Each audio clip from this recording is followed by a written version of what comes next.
Siapa yang tak kenal Bobon Santoso? Sosok nyentrik, suara menggelegar, dan aksi masak ekstrem yang tak pernah setengah-setengah. Makanan dalam jumlah tak masuk akal, telur puluhan butir, ayam seember, nasi bertumpuk-tumpuk adalah ciri khas kontennya. Tapi di balik gaya bicaranya yang keras dan kontennya yang seru, tak banyak yang tahu bahwa Bobon menyimpan perjalanan spiritual yang dalam dan penuh makna. Di bulan Ramadan tahun 2025, ia membuat keputusan besar dalam hidupnya, memeluk Islam. Perjalanan ini bukan sesuatu yang instan. Bobon mengaku bahwa ia sudah cukup lama tertarik dengan ajaran Islam. Lebih dari 2 tahun lamanya, ia mencari tahu dalam diam. Ia tidak bicara ke publik, tidak menjadikan pencariannya sebagai konten, dan tidak membangun gimmick atas keyakinan. Ia belajar dengan tenang, diam-diam bertanya kepada teman-temannya yang Muslim, dan mendalami ajaran Islam pelan-pelan. Salah satu tokoh yang cukup banyak memberi pengaruh padanya adalah Ustadz Dery Sulaiman, seorang pendakwah yang juga dikenal sebagai mantan musisi rock. Ustadz Dery dikenal menyampaikan pesan agama dengan pendekatan yang lembut dan personal. Obrolan mereka bukan ceramah satu arah, tapi lebih seperti dialog dua sahabat. Dan dari obrolan-obrolan itulah, hati Bobon mulai mantap. Ia mengaku sering merasa tenang ketika mendengar azan. Ia juga merasa bahwa dalam hidupnya selalu ada momen-momen yang membuatnya merenung. Kenapa ada banyak rezeki yang datang tiba-tiba? Kenapa ia bisa terus memberi makan ratusan orang tanpa pernah benar-benar kekurangan? Semua itu akhirnya ia lihat sebagai pertanda bahwa Allah telah mengarahkan hatinya sejak lama. Sampai akhirnya, pada tanggal 10 Maret 2025, Bobon mengucapkan 2 kalimat syahadat di Masjid An-Nimah Citra Grand Cibubur. Ia ditemani oleh Ustadz Dery Sulaiman. Suaranya mantap, tidak gemetar, tidak ragu. Setelah selesai mengucapkan syahadat, ia memeluk Ustadz Dery. Air matanya jatuh. Ia menangis bukan karena sedih, tapi karena lega. Akhirnya menemukan pegangan yang selama ini ia cari. Berita ini langsung ramai di media sosial. Banyak yang terkejut, tapi lebih banyak lagi yang terharu. Sosok yang selama ini dikenal dengan gaya selengean dan nyeleneh, ternyata menyimpan pencarian spiritual yang tulus.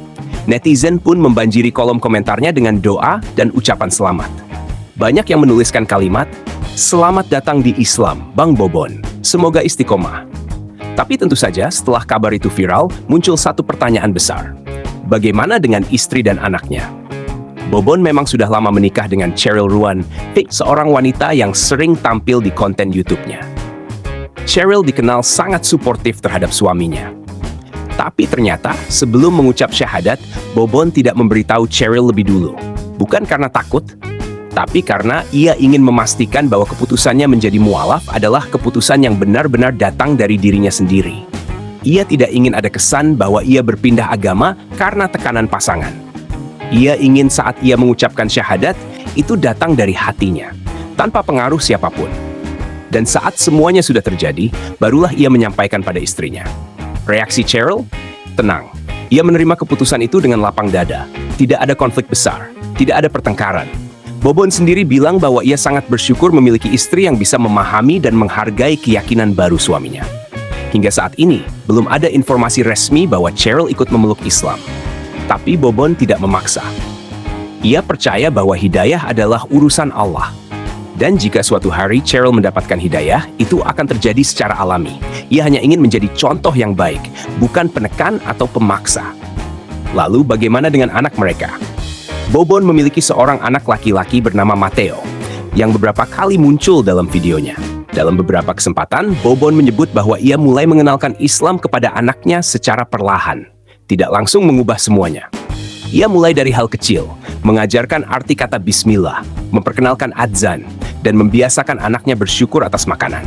Bobon percaya, anak-anak akan meniru orang tuanya bukan dari kata-kata, tapi dari tindakan. Maka ia ingin menjadi contoh. Ia ingin Matteo melihat bahwa Islam itu membawa kebaikan dan kedamaian dalam hidup ayahnya. Bobon juga terbuka mengakui bahwa dirinya masih belajar. Ia masih belajar sholat, belajar membaca Al-Quran, belajar cara wudhu, bahkan belajar apa arti zakat, puasa, dan amal. Ia tidak malu mengaku sebagai pemula. Justru, ia merasa semangat karena tahu bahwa perjalanan ini akan membawanya pada pemahaman yang lebih dalam. Ia menyadari menjadi mualaf bukanlah akhir, tapi justru awal dari sebuah perjalanan spiritual panjang. Ia ingin menjalani semuanya dengan sabar, pelan-pelan, tapi pasti. Yang menarik, Meski kini sudah menjadi seorang Muslim, Bobon tidak mengubah kepribadiannya. Ia tetap dengan gaya khasnya, tetap bagi-bagi makanan, tetap masak dalam skala besar. Tapi kini, semua itu punya makna baru. Ia tidak hanya memasak untuk menghibur orang, tapi juga untuk bersedekah. Ia ingin menjadikan setiap masakan sebagai bentuk ibadah. Ia percaya bahwa memberi makan orang lain adalah salah satu amal paling mulia. Dan kini, setiap kali ia menyebut nama Allah dalam videonya, bukan lagi sekadar ekspresi, tapi ungkapan penuh makna. Setelah resmi menjadi mualaf, Bobon Santoso nggak cuma berhenti di titik syahadat. Ia benar-benar berusaha mengubah gaya hidupnya. Pelan-pelan, tapi pasti. Salah satu hal yang langsung jadi sorotan publik adalah soal tatonya. Seperti yang kita tahu, Bobon punya banyak tato di tubuhnya, dan itu udah jadi bagian dari identitas visualnya sejak lama. Banyak yang bertanya di kolom komentar, "Bang, sekarang udah Muslim, tatonya diapain? Atau apa Bang Bobon bakal hapus semua tatonya?" Menariknya, Bobon nggak langsung jawab dengan defensif atau marah. Ia justru bilang dengan tenang bahwa ia sedang mempertimbangkan untuk menghapus beberapa tato, terutama yang tidak bermakna baik. Tapi ia juga menjelaskan bahwa dalam Islam, menghapus tato bukan syarat sah jadi mualaf. Yang penting adalah niat, amal, dan perubahan hati. Ia bilang, "Tato itu bagian dari masa lalu gue. Tapi yang sekarang, gue lagi fokus bersihin hati, bukan cuma kulit." Sebuah jawaban yang bijak dan bikin banyak netizen justru respect, bukan cuma tato.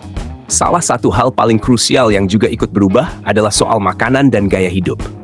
Sebelum masuk Islam, Bobon dikenal sebagai chef yang suka bereksperimen dengan berbagai jenis bahan, termasuk daging babi.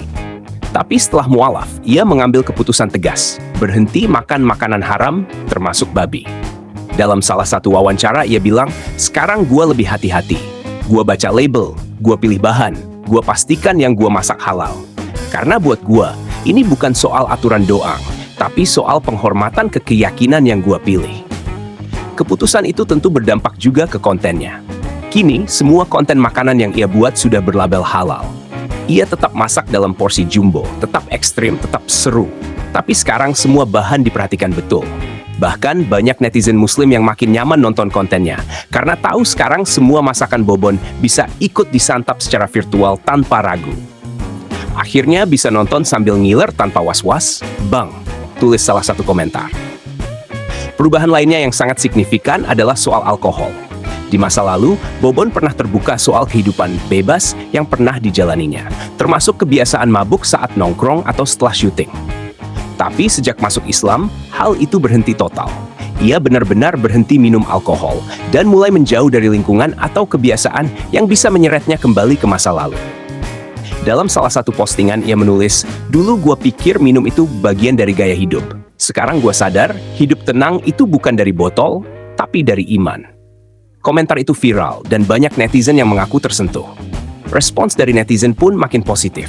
Banyak yang menuliskan pujian dan doa. "Masya Allah, Bang Bobon makin keren.